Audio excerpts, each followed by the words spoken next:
안녕하십니까. 부민병원 관절센터 정형외과 전문의 강승우입니다.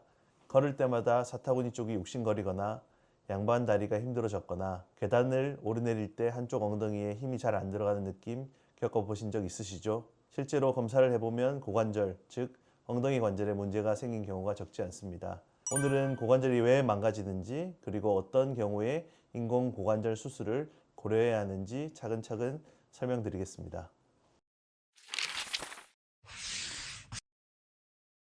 먼저 고관절이 어떤 관절인지부터 짚고 넘어가겠습니다. 고관절은 골반과 허벅지 뼈를 연결하는 관절로 우리 몸에서 가장 큰 관절 중 하나입니다. 걷고, 앉고, 계단을 오르내리는 모든 동작에 관여하면서 체중을 지탱하는 역할을 하죠. 이 관절 안쪽에는 연골이 있어서 뼈와 뼈가 부드럽게 맞닿을 수 있게 해줍니다. 그런데 이 연골이 닳거나 손상되기 시작하면 뼈끼리 직접 부딪히면서 통증이 생기고 움직임이 점점 제한되기 시작합니다. 그렇다면 내 고관절이 괜찮은지 어떻게 알 수 있을까요? 간단하게 체크해 보실 수 있는 항목들을 알려드리겠습니다. 양반 다리가 이전보다 힘들다. 신발 신을 때 한쪽이 유독 불편하다. 걸을 때 절뚝거린다는 말을 들은 적이 있다. 사타구니 통증이 허리인지 고관절인지 헷갈린다. 이 중에서 두 가지 이상 해당되신다면 고관절 정밀 검진을 받아보시는 것이 좋습니다. 통증이 심하지 않더라도 기능 변화가 느껴진다면 주의 깊게 보셔야 합니다.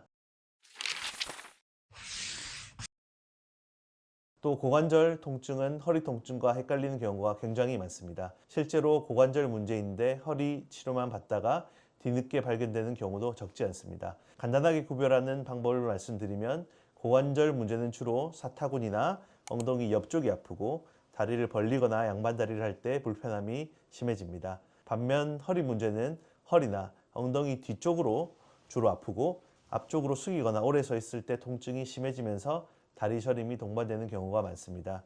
물론 두 가지가 동시에 있는 경우도 있어서 정확한 구별은 전문의 진찰과 영상검사가 필요합니다. 그렇다면 어떤 경우에 인공고관절 수술이 필요해질까요?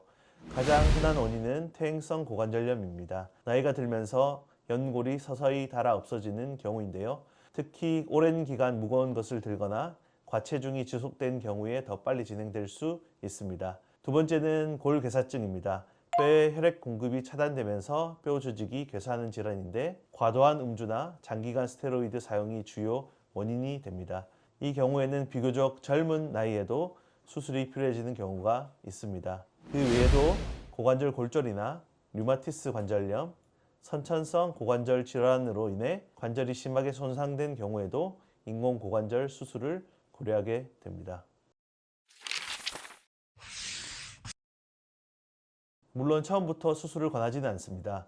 초기에는 약물치료와 물리치료, 주사치료 같은 보존적 치료를 먼저 시도합니다. 하지만 이런 치료를 충분히 받았음에도 불구하고 통증이 지속되고 연골이 거의 닳아 없어진 상태라면 수술을 고려하게 됩니다. 일상생활이 힘들 정도로 통증이 심하거나 보행이 힘들어지며 통증 때문에 잠을 자기 어려울 때 수술 적응증에 해당됩니다. 그렇다면 왜 요즘은 로봇으로 인공고관절 수술을 하는 걸까요? 인공고관절 수술은 손상된 관절을 인공관절로 교체하는 수술입니다. 이 수술에서 가장 중요한 것은 인공관절을 얼마나 정확한 위치와 각도에 삽입하느냐입니다. 조금이라도 위치가 틀어지면 탈구나 마모, 통증 같은 합병증으로 이어질 수 있거든요. 기존 수술은 의사의 경험과 육안에 의존했다면 로봇 수술은 수술 전에 환자 맞춤형 3D 계획을 세우고 로봇이 그 계획대로 정밀하게 보조해주는 방식입니다. 네, 오늘은 고관절 구조부터 시작해서 인공고관절 수술이 필요한 원인과 수술 결정 기준까지 말씀드렸습니다. 고관절 통증은 단순히 참고 견디는 문제가 아닙니다. 기능이 떨어지고 걷는 것 자체가 두려워지기 전에 전문의와 상담을 받아보시는 것이 중요합니다. 이 편에서는 실제 로봇 수술이 어떻게 진행되는지, 수술 후 어떻게 회복되는지 이어서 설명드리겠습니다. 오늘 영상 여기까지고요. 오늘도 고민하세요.